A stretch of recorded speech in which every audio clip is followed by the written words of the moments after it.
Hello guys, इस video में मैं आपको बताने वाला हूँ, कुछ इंट्रोडक्शन देने वाला हूँ some applications of trigonometry chapter का, जो आपके क्लास 10th के एनसीईआरटी बुक में चैप्टर 9 है। ठीक है, तो चलिए मैं आपको इस चैप्टर के बारे में थोड़ा बता देता हूँ। देखो, ये चैप्टर में अगर आपको इस चैप्टर के क्वेश्चन रीड करते आने लगे, समझते आने लगे, और अगर आप उसका डायग्राम बनाना सीख गए तो आप उस चैप्टर को बहुत ही अच्छी तरह से पूरा कर डालोगे। ठीक है, और वो आपको फ्री के नंबर दिलवाएगा ये चैप्टर। ठीक है, तो चलो मैं स्टार्ट करते हैं। तो देखो, सबसे पहले इसके डायग्राम से स्टार्ट करते हैं। तो आप सबसे पहले उसके नाम जान लो।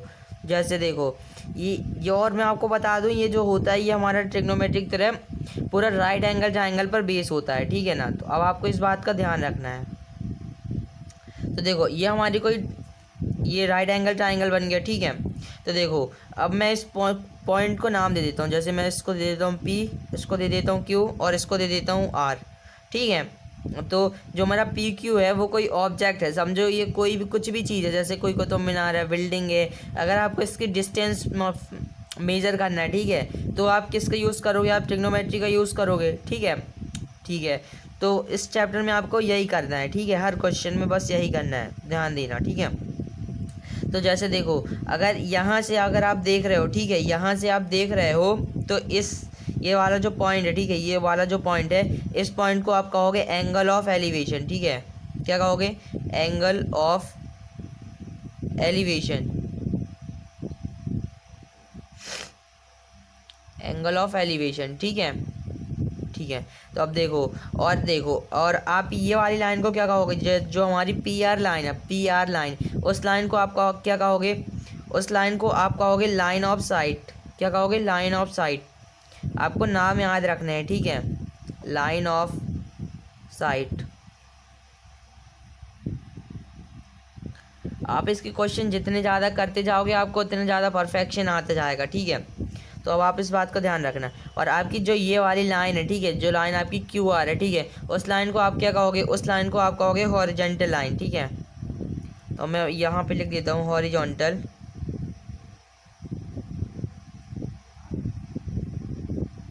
लाइन।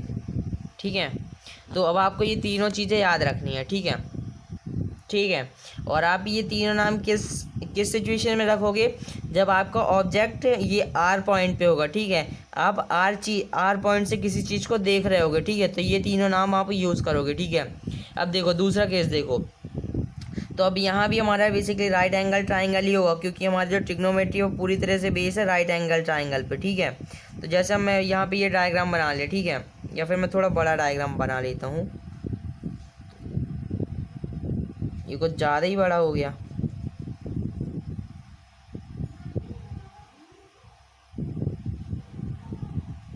ठीक है, तो मैंने ये डायग्राम बना लिया। ठीक है, इसके बाद फिर देखो, अब देखो ये जैसे अगर मेरा ऑब्जेक्ट यहाँ पे है, ठीक है, मेरा ऑब्जेक्ट यहाँ पे है, ठीक है, तो मैं अब इस लाइन को क्या कहता हूँ? इस एंगल को। ठीक है, इस एंगल को मैं अब क्या कहूँगा?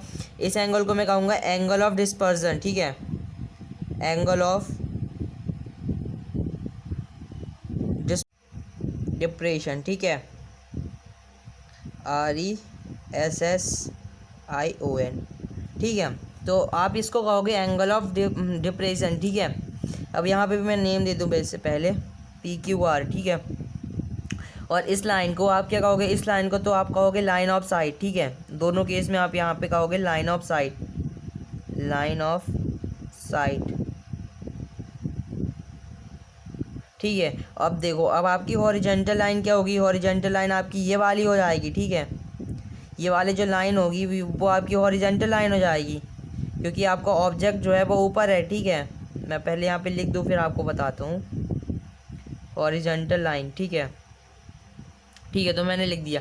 देखो, अगर आपका ऑब्जेक्ट यहाँ पर है, ठीक है, यहाँ पर आपका ऑब्जेक्ट है और यहाँ से आप किसी चीज़ को देख रहा है आपका ऑब्जेक्ट। ठीक है, इस पॉइंट को देख रहा है। ठीक है, तो वो हमारी ये वाली जो लाइन है वो हॉरिजॉन्टल लाइन हो जाएगी। ठीक है, तो मैंने आपको यहाँ पे 2 केस बता दिए। ठीक है, और उनके नाम बता दिए। ठीक है, अब आप दोनों के नाम अच्छे से याद कर लेना। ठीक है, अब आगे देखो, अब आपको इस पूरे चैप्टर में क्या करना है? देखो, जैसे आपको कोई सिचुएशन दी गई होगी, ठीक है, उस हिसाब से आपको यहाँ इसका डायग्राम बनाना है। ठीक है, और ध्यान देना, वो जो आपका डायग्राम बनेगा वो कहीं ना कहीं से वो राइट एंगल ट्राइंगल ही होगा। ठीक है, नाम दे दो पहले इसको PQR, ठीक है। अब मैं आपको एग्जाम्पल लेता हूँ, ठीक है। जैसे आपको यहाँ पे PQ कोई डिस्टेंस दिया गया, ठीक है। PQ कोई भी डिस्टेंस दिया गया, जैसे मैं यहाँ पे ऐड कर लेता हूँ 5, ठीक है। और आपको ये थीटा दे दिया गया, थीटा कुछ भी दे दिया गया, जैसे मैं यहाँ पे ऐड कर लेता हूँ 30, ठीक है। तो अब देखो आपको यहाँ पे परपेंडिकुलर दे दिया गया है और थीटा दे दिया गया है, ठीक है। तो अब आप क्या करोगे, आप यहाँ पे रिलेट करोगे, ठीक है। और किस फॉर्मूले से रिलेट करोगे वो अब सुन लो, ठीक है। तो देखो अब इस पूरे चैप्टर में आप सिर्फ 8 फॉर्मूले का यूज़ करने वाले हो, ठीक है। वो कौन कौन से हैं, साइन, कॉस, टेन, कॉट, सेक, कॉसेक, ठीक है। और वो उसमें फॉर्मूले मैंने पहले आपको बता रखे हैं, ठीक है। तो पहले मैं आप उसकी शॉर्ट ट्रिक बताता हूँ, इसके बाद फिर बताता हूँ पूरा, ठीक है। PBB और HHB, ठीक है। HHB, पाकिस्तान भूखा प्यासा, हिंदुस्तान हरा भरा, ठीक है। अब देखो, अब फॉर्मूले देखो, ठीक है। तो सबसे पहले हमारे पास आता है साइन थीटा, ठीक है। वो क्या होता है, वो होता है हमारे पास P/H, ठीक है। वो होता है हमारे पास P/H, ठीक है। इसके बाद फिर आपके पास आता है कॉस थीटा, ठीक है। कॉस थीटा वो क्या होता है, वो होता है आपके पास B/H, ठीक है। B/H। इसके बाद फिर आपके पास आता है टेन थीटा, ठीक है। तो वो होता है आपके पास P/B, ठीक है। इसके बाद फिर आपके पास होता है कॉट थीटा, ठीक है। कॉट थीटा क्या होता है, टेन थीटा का उल्टा, यानी बेस अपॉन में परपेंडिकुलर, ठीक है। कॉट, इसके बाद फिर आप सेक, ठीक है। सेक थीटा जो होता है वो कॉस थीटा का उल्टा होता है, ठीक है। तो इसका फॉर्मूला होता है H/B, ठीक है। इसके बाद फिर आपके पास होता है कॉसेक थीटा, ठीक है। कॉसेक थीटा, ठीक है। वो आपका साइन का उल्टा होता है, साइन आपका P/H होता है, तो कॉसेक को अपना H/P हो जाएगा, ठीक है। H/P हो गया अपना, ठीक है। तो बस आपको ये पूरे 8 फॉर्मूले इस पूरे चैप्टर में यूज़ में आने वाले हैं, ठीक है।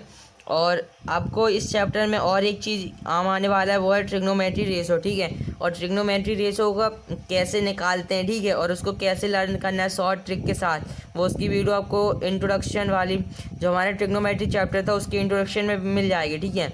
या फिर आपको लिंक मिल जाएगी डिस्क्रिप्शन बॉक्स में, या फिर आप आई बटन को चेक कर सकते हो, ठीक है। तो बस इस चैप्टर में इतना था, ठीक है। और इस चैप्टर में वैसे कुछ खास नहीं था, आप जैसे जैसे क्वेश्चन को सॉल्व करते जाओगे वैसे वैसे आपको इस चैप्टर को सॉल्व करने की आदत होती जाएगी, ठीक है। और ये चैप्टर आपको फ्री के नंबर दिलाएगा, तो इसलिए फिर से कह रहा आप इस चैप्टर को अच्छे से करिएगा, ठीक है।